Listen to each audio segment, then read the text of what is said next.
આજે આપણા વચ્ચે એક એવા પર્સનાલિટી આવ્યા છે જે સાંસ્કૃતિક ધરોહરના હિસાબે અને ગુજરાતના ગ્રોથના હિસાબે એક બહુ મહત્વપૂર્ણ લોકેશન લોથલ અને ધોલેરા એનામાં જે ચેન્જીસ થઈ રહ્યા છે, એમાં જે પ્રોગ્રેસ વૃદ્ધિ થઈ રહ્યા છે એના વિશે આપણા ઉપર થોડું જ્ઞાન દર્શન કરશે. એટલે વેલકમ સનીભાઈ રાવલ સર ટુ પથરા લાલસા સ્ટુડિયો. થેન્ક યુ સરજી, thank you so much coming here. આપણે કાલે આપણા 5મું સક્સેસ ડે જી ઉપર મળ્યા યસ અને યસ પછી આપણી વાતચીત થઈ કે આવું પોડકાસ્ટ થી કેવી રીતે પથરા લાલસાના મદદથી આપણે આ વસ્તુને વધારે આગળ લઈ જઈ શકાય. એટલે શું હતું આ success day sir? Again thank you કહીશ પત્ર લાલસાને કે આના માટે તમે મને કીધું. સક્સેસ ડે એટલે એવું છે કે વાઇબ્રન્ટ ગ્રુપ અમે લોકો જે કામ કરી રહ્યા છે લોથલ અને ધોલેરા, જે બે ફ્યુચરિસ્ટિક લોકેશન છે, ત્યાં આગળ અમારા પ્લોટિંગના સ્કીમ છે, સ્ટુડિયો એપાર્ટમેન્ટ્સ છે. એટલે સક્સેસ ડે હતું કે અમે જે આખા વર્ષ દરમિયાન જે પણ પ્રોજેક્ટ મૂકેલા હોય છે, જે અમારા નવા બુકિંગ્સ આવેલા હોય છે, અમે કંઈક એક્ટિવિટીઝ કરીએ છીએ, તો અમે એનું સેલિબ્રેશન કર્યું કે જે અમે અત્યાર સુધીમાં અમે 16 પ્રોજેક્ટ ડિલિવર્ડ કરી દીધા છે. તો અમારા ઇન્વેસ્ટરો, અમારા પ્રોસ્પેક્ટ, અમારા ફેમિલી ફ્રેન્ડ્સ ને બધાને સાથે મળાઈને ગેટ ટુગેધર ને એક નાનકડું ડિનર ને સક્સેસ સેલિબ્રેશન, બસ આટલું જ છે. એઝ અ કી ઇન્વેસ્ટર તમે ઘણા વર્ષોથી આ પ્રોજેક્ટ જોડે સંકળાયેલા છો. સો સનીભાઈ, આજ સુધીમાં તમારા કેટલા લોયલ ઇન્વેસ્ટર્સ આ પ્રોજેક્ટમાં જોડાયા છે અને મેન્ટાલિટીમાં એ ઇન્વેસ્ટર્સના મેન્ટાલિટી કે નવા ઇન્વેસ્ટર્સના લોથલ અને ધોલેરા પ્રત્યેની મેન્ટાલિટીમાં તમને શું ચેન્જ થયું? એટલે હવે અમારી પાસે પહેલાં તો હું તમને કહું 17 થી 18 ઇન્વેસ્ટર્સ છે જે મારા પોતાના છે અને જે મારા ફેમિલી ફ્રેન્ડ્સ અને અનનોન પણ છે.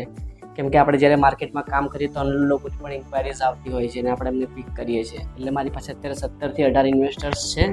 અને તમે જેમ વાત કરી કે ઓલ્ડ ઇન્વેસ્ટર્સ ને ન્યૂ ઇન્વેસ્ટર્સમાં શું મેન્ટાલિટીઝ હોય છે, તો પહેલાંના સમયમાં કેવું હતું કે એકબીજાના સ્વભાવને, નેચરને, સંબંધો ઉપર એકબીજાના પર વિશ્વાસ કરીને આપણે કંઈ પણ ટ્રસ્ટ કરીને એની અંદર આપણે ઇન્વેસ્ટમેન્ટ કરી લેતા હતા અને આપણે એનું માનીને કહેવાય કે ભાઈ આપણે ના નથી પાડીએ, કરી લઈએ છીએ, જમીન લેવી છે ને.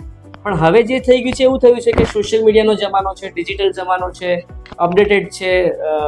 ભારત સરકાર જે પ્રમાણે લોથલ અને ધોલેરા માટે ડેવલપમેન્ટ કરી રહી છે, તો બધું સોશિયલ મીડિયામાં જોઈ રહ્યા છે લોકો અને બધી અપડેટ્સ અને બધી ન્યૂઝના કારણે લોકોને ખબર પડી ગઈ છે કે ના, ધોલેરા અને લોથલ એ બે ફ્યુચરિસ્ટિક લોકેશન છે અને ત્યાં જોરદાર ડેવલપમેન્ટ થઈ રહ્યું છે.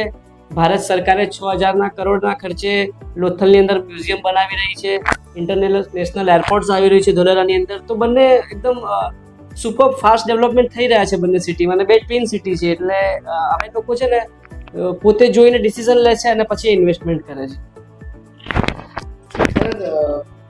આટલું બધું infrastructure development, whether it's a futuristic airport કે મેરીટાઈમ મ્યુઝિયમ, રેલવેઝ, રોડવેઝ, એટલે તમને એવું લાગે છે કે હવે લોકોને Dholera as a industrial city અને Lothal as a maybe heritage entertainment city એવી આવે છે ધીરે ધીરે? હવે તમને બે રીતે કલેક્ટ કરીશ. તમે પહેલા જે કીધું કે ધોલેરા, તો હા, ઓફકોર્સ ધોલેરા તો છે જ.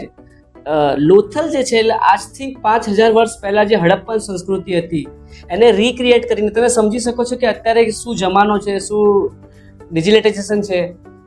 5,000 વર્ષ પહેલા 84 દેશો સાથે ભારત દેશનું સમુદ્રી વિરાસતથી લેવડ દેવડ થતી હતી, બિઝનેસીસ થતા હતા.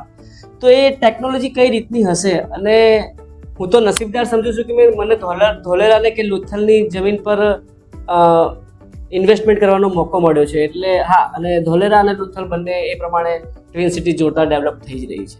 હવે છેલ્લે સાહેબ એક વાઇબ્રન્ટ ડિસ્કોમ લિમિટેડ વિશે તમને પૂછીશ.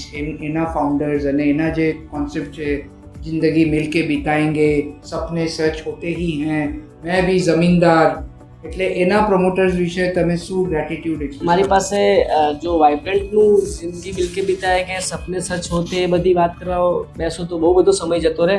પણ એક વસ્તુ કહીશ કે 2011થી વાઇબ્રન્ટ ગ્રુપે ધોલેરામાં કામ સ્ટાર્ટ કર્યું હતું અને 2018થી લોથલમાં કામ સ્ટાર્ટ કર્યું હતું. અત્યારે અમારી પાસે 1600+ ઇન્વેસ્ટર્સ છે, 15 ફ્રેન્ચાઇઝીસ છે. આઉટ ઓફ ઇન્ડિયાથી પણ લોકોએ વાઇબ્રન્ટ ગ્રુપ સાથે ઇન્વેસ્ટમેન્ટ કર્યું છે અને અમે લોકો બિઝનેસને સાઈડમાં સમજીને અમે લોકો સ્ટ્રોંગ રિલેશનશિપને બિલ્ડ કરીએ છીએ. એટલે તમે જો એકવાર વાઇબ્રન્ટ ગ્રુપ સાથે કનેક્ટેડ થાવ છો તો જિંદગી મિલકે બિતાય કે શબ્દ અમે ખરેખર સાર્થક કરીએ છીએ. અમે અમારા ઇન્વેસ્ટર્સ સાથે મિત્ર અને ફેમિલી જેવું રિલેશન બાંધીએ છીએ. એટલે 100% જિંદગી મિલકી બિતાય કે અમારા માટે બહુ સરસ વાત છે અને અમે એ પ્રમાણે પ્રૂવ કરીએ છીએ. મારું છેલ્લું સવાલ એ કે કાલનું વાઇબ્રન્ટ સક્સેસ ડેનું સક્સેસ પછી તમે તમારા અત્યારના ઇન્વેસ્ટર્સ અને ફ્યુચર ઇન્વેસ્ટર્સને એક છેલ્લું શું મેસેજ આપવા માંગો? હું એ જ કહીશ કે હમણાં જ આપણે વાત થઈ કે જિંદગી મિલકી બતાય કે એટલે જો એક નાનકડા ઇન્વેસ્ટમેન્ટથી તમને જમીનદાર મળવાનો મોકો મળતો હોય તો એ કરવું જોઈએ. અને ઓફકોર્સ તમને ખબર હોવી જોઈએ કે તમે કોની સાથે કનેક્ટ થાવ છો, વાઇબ્રન્ટ ગ્રુપ શું છે, સની રાવલ શું છે. પણ હા, એ જરૂર કહીશ કે જો તમે પોઝિટિવ હો અને તમારી પાસે ડિટેલ્સ હોય અને તમને લાગતું હોય તો તમારે 100% ઇન્વેસ્ટમેન્ટ કરવું જોઈએ. કેમ કે જો જમીનમાં નાખેલો પૈસો કદી વેસ્ટ જતો નથી. Thank you. તમને કેવી રીતે અપ્રોચ કરી શકો?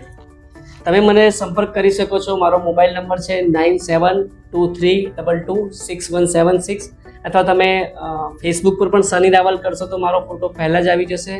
તો તમે મને મેસેજ કરી શકો છો અથવા કોલ કરી શકો છો.